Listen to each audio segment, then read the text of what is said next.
Hey everyone, welcome back to Thought Crime and Keto and Crime. Today, got a special video for you. I am alive. Thank you everybody for all the great words of support while I was sick over the weekend. I had sinuses and everything going on, so I really appreciate you understanding. I will have the Christian Longo and the Jehovah's Witness videos out for this weekend. But while I was ill, I decided I would go ahead and check out some more true crime related entertainment that I thought might interest many of you on Netflix. I checked out the series American Crime Story. There are two seasons of it on Netflix. Now, this was originally an FX series, and since I didn't have FX, I didn't get a chance to see it. It was available for purchase on Amazon Prime, but I'm of the opinion if you can get it for free, wait.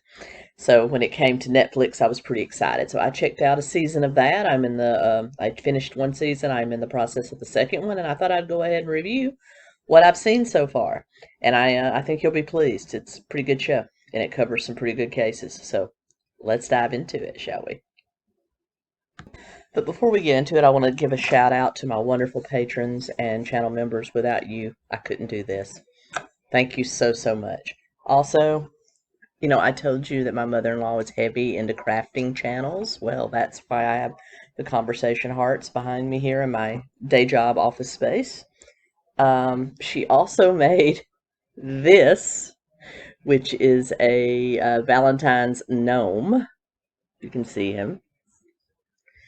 Uh, these go for like $50 on Etsy, but she made this for like $3. This is two Valentine socks. She got a dollar store monkey from the Dollar Tree and basically eviscerated it. That was painful to see. But and that's the reason her gnomes have legs. Many times they don't. But I thought this was the cutest thing. So hello to everyone out there, and happy Thanksgiving. Happy, you see how much I love to eat. Happy Valentine's Day. Anyway, let's get into American Crime Story, shall we?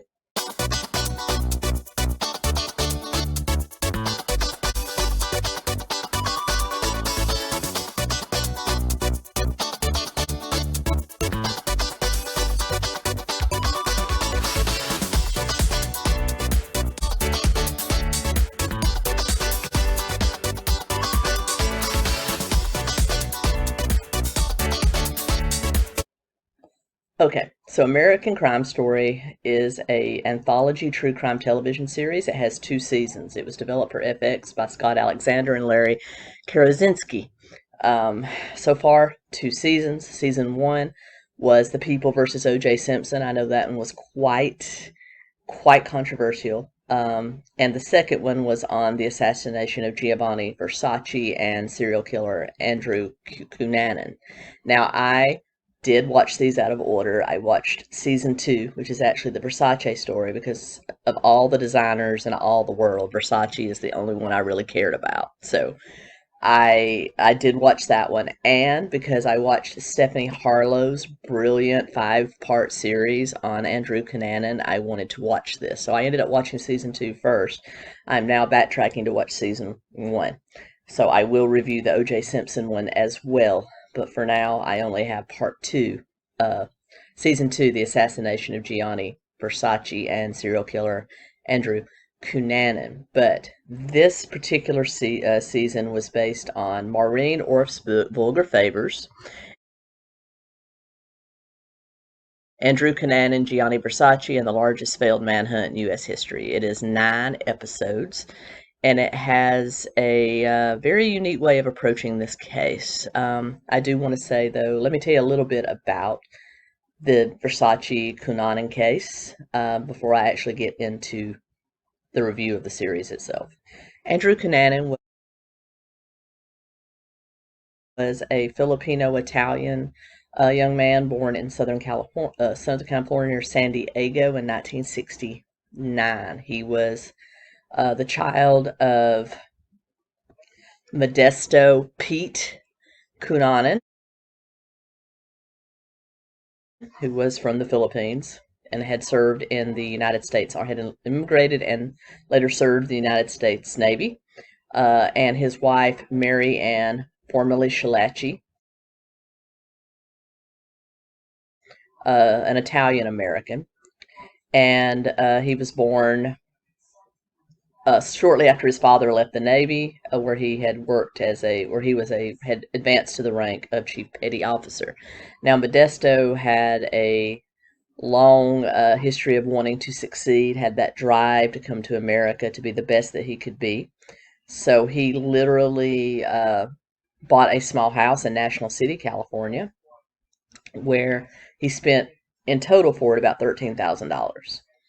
And he started on a path of trying to get a job as a stockbroker. Upon securing a job with the well-known stockhouse Merrill Lynch, he moved the city deeper into the more exclusive area of San Diego, buying at the time an $80,000 house near the Bishop's School, which was an independent day school in La Jolla, area of San Diego, where he wanted his youngest son, Andrew, to attend. So he bought this $80,000 house in '81. That would have been the equivalent of, a $200,000 house today, maybe more. I can only imagine what those houses are worth now.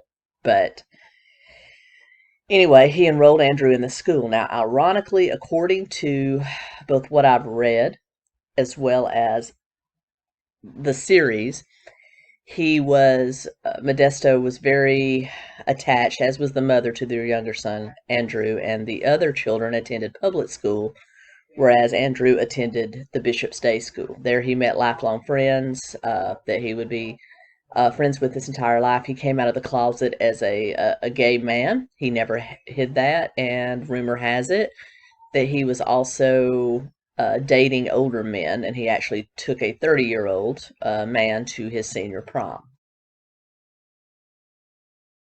So he wasn't hiding who he was.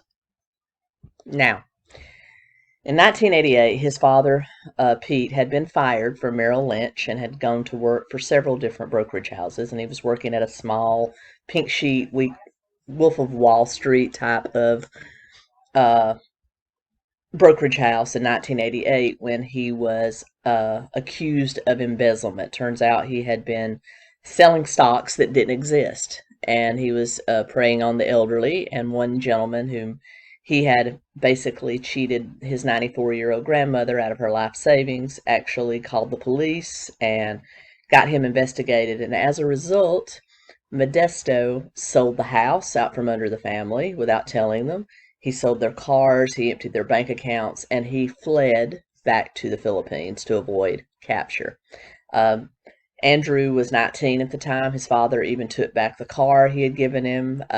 He had just graduated high school, and so now his family was homeless. As the youngest, the others had already moved out, so it was literally just Andrew and his mother left to fend for themselves. Andrew did go visit his father in the Philippines, but, they basically got into it. And when he returned, he got a job at a local drugstore in the area owned by another Filipino immigrant that had come to America, and worked there for minimum wage. California minimum wage at the time was about $6 an hour. He worked for just over that. And he and his mother lived in a very small 2-bedroom condo.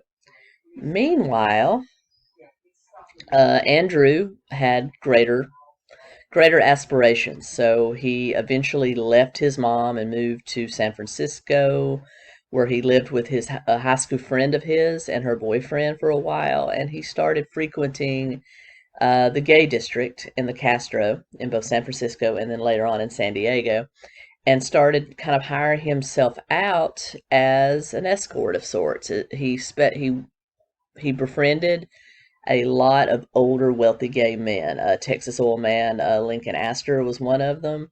Also, others as well. At one point, he was living with a gentleman named Norman, and Norman was giving him a monthly allowance, was buying him whatever he wanted. He had the cars that he wanted, and that's how he lived. But he used the money that these men gave him to actually go out and make more friends. It seems Andrew was always searching for love, always searching for acceptance, always searching for friendship, and he assumed he could just buy that. So he started taking people out, meeting new people, and basically developed a crush on a young man named David Madsen, who was a a man from a very conservative family in Minnesota. He was not fully out of the closet, so to speak. So Andrew met him at a restaurant one night when he and a group of friends, Andrew was treating, of course, and he saw David sitting at the bar, sent him over a drink. They got to talking. He did go with Andrew back to his very expensive hotel suite in the Mandarin Oriental, and they hooked up. And Andrew fell immediately in love, while David was kind of, whatever, but they remained good friends, and Andrew continued to send him expensive gifts, take him out anytime he came to San Francisco. He also met a young man by the name of Jeffrey Trail, who was a lieutenant in the United States Navy. He had attended the United States Naval Academy, stationed off of San Diego in the ships there, and basically befriended him. He encouraged him to come out of the closet because we were right in the middle of Don't Ask, Don't Tell during that time, and as a result, Jeffrey left the Navy. And Jeffrey would later become his best friend, whereas David was always considered the love of his life. Meanwhile, Jeffrey and David, upon meeting each other, got along very well. They may or may not have had a romantic interlude. We don't know. The series does allude to that, but there's no proof of that in actual factual material. And eventually, Jeffrey, because David gave him the name of a propane company in Minneapolis, where David was living, working as an architect, gave him the name of a propane company that hired veterans. Jeffrey got a job and moved to Minneapolis to be a district manager for a propane gas company. Of course, Andrew went berserk, now the love of his life, and his best friend are now in Minneapolis, and he's left back in San Diego and San Francisco. So uh, basically, he came upon a plan to move to Minneapolis as well. He was going to live with David. He was going to get a job. That's what he told everybody back in California. Meanwhile, his relationship with Norman has ended because, well, Lincoln Astor was actually murdered by another escort, or at least a man he picked up. We don't know the specifics about that, but he was murdered. Norman eventually got his fill of uh, Andrew's demands and basically would not fulfill them anymore, and so he and Andrew parted ways. Andrew ran up all of his credit cards, couldn't hold a job, and was just basically in a lot of problems. He also had gotten hooked on methamphetamine and some other types of drugs and was just going downhill really, really quickly. So he came upon the plan to actually go to Minneapolis to do at least that's what he told people. He was going to go to Minneapolis and start over. He had maxed out all of his credit cards, so he was able to call American Express and finagle enough for a one-way ticket to Minneapolis out of them, and he actually took that, went to Minneapolis. He got into some trouble at a house party David Madsen was having, where he was feeding Madsen's dog from the table, causing the dog to get very sick. He also had a disagreement with Jeffrey Trail over some things that ended up stealing Jeffrey's gun and taking it back to David Madsen's apartment. So he, as I said, he had taken Trail's gun back to Madsen's apartment, and this is the very abridged version. If you want to see full-on, in-depth, check out Stephanie Harlow's series on Andrew Cunanan. April 27th, 1997, he asked Jeffrey to come to David's apartment, his loft, to retrieve the gun. Jeffrey did. When he stepped in, David had been doing some renovations around the house, so he actually took a hammer and beat Jeffrey to death with it. And then from there, he held David hostage and eventually took him on the road with him. We don't know exactly what went down during the few days they were on the road together, but we do know that it ended for David on May 2nd, 1997, when Andrew shot him at point blank range on the east shore of Rush Lake near Rush City, Minnesota. So 2 victims so far. On May 4th, he drove to Chicago and made contact with 72-year-old billionaire and philanthropist real estate developer Lee Miglin. There is no direct evidence that they ever met before. but according to the book that the series is based on, perhaps Lee was a closeted gay man that had been using Andrew for what he would use Andrew for, and Andrew was just on an all-out revenge spree, so he actually bound Lee Miglin, 72-year-old Lee Miglin, in his home. He spent 2 days with him in his home. He bound him with duct tape in an S&M sort of way, and stabbed him 20 times with a screwdriver and cut his throat with a hacksaw. He was found by the police and a family friend in the garage. He also stole Lee Miglin's green Lexus. Now, Lee was married to Maureen Miglin, Marilyn Miglin, who is known on Home Shopping Network as the Perfume Queen. They had been married 40-something years, and to this day, and also parents to actor Duke Miglin, who was in such movies as Air Force One.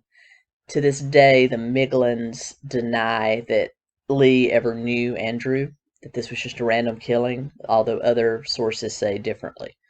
I don't know. I'm just saying that Lee Miglin was dead at the hands of Andrew, and there is some evidence, perhaps, that they knew each other prior to that. So he's continuing to drive toward Florida, we think, to seek out Versace, because Gianni Versace had supposedly met Andrew in San Francisco when he was doing costumes for an opera that was taking place there, and that perhaps he had a romantic interlude with Andrew. So Andrew seems to be on a tear to seek out people that he felt has been using him, because he felt everybody used him and took his money and never gave him love in return. So on May 9th, he stops in Pennsville Township, New Jersey, at a national cemetery, and there to dump the green Lexus, which police are looking for and are tracking by virtue of the car phone, because he's been using the car phone, and a radio actually announced this, that they were tracking him by virtue of a car phone. So the media and the police really screwed this one up. You can put this in a thing for things that the media and police screw up. So he stopped to get another vehicle and found William Reese, the caretaker, and murdered him for his 1995 red Chevrolet pickup truck, and used this to go to Florida. While in Florida, he stayed at a $29 a night Normandy Plaza hotel, and also supposedly turned tricks for cash while he was there, until 8:45 a.m. on July 15th, 1997, where he shot and killed fashion designer Gianni Versace in cold blood outside of his Palm Beach villa. Now, again, the Versaces have concluded that Gianni never knew Andrew, but it is well known that Gianni and his longtime partner did bring home cowboys and escorts to have fun with them. We don't know if Andrew was one of them, or that this was strictly linked to having met him once upon a time in San Francisco. We don't know. But what we do know is that Andrew evaded capture for a long time. He lived in boat houses, beach houses, just would find empty ones that were empty for a season or something, and would be there. This is way before Airbnb, and would stay in them. The police, especially the FBI, even though the FBI put him on the 10 most wanted list, and he was featured on America's Most Wanted, they did not put up the wanted posters, or they should have, in Miami, and this was definitely botched. In fact, Andrew pawned some gold coins that were Lee Miglin's and used his actual real name. All of this stuff was sent in by the Miami pawn shop, but police never followed up on it. They had him, they had his address, and they didn't follow up on it. So police really screwed the pooch on this one. But it all came down to a standoff between Cunanan and the police on July 23rd, 1997, where he was held up in a luxury houseboat off Miami Beach. When the police stormed it, they found him dead of a self-induced gunshot wound to the head, or self-inflicted gunshot wound to the head. He's buried at Holy Cross Cemetery in San Diego. The motivations, we really don't know. There's been a lot of people that say that perhaps he was HIV positive and he was on his way to try to take care of the one that had given it to him. Uh, we also feel that perhaps he was taking revenge on people that he felt had used him. There's all kinds of speculation about that, but that's the story factually. And now let's talk about the television series. Okay, so season two, The Assassination of Gianni Versace, based on the book Vulgar Favors by Maureen Orth. So you have to take this with a grain of salt, as it's all based on this one book that took some creative license. But it starts with the murder of Versace and then works its way backwards. Every time you watch an episode, it goes further back in time to show how these characters are interrelated, and it tells Andrew's story from start to finish, as well as Gianni Versace's story. We start with him being a boy in England, Italy, being taught by his dressmaker mom, and then him in turn teaching his brother Santos and sister Donatella, and together they build up the House of Versace. It shows how he was diagnosed with a rare form of ear cancer, possibly HIV. We don't know, but he and his longtime partner moved back to Miami to rest and recover from the illness, and that's where all of this takes place. But it goes further back with every episode, and every episode is kind of half Andrew, half another victim's life story, and how they correlate with each other.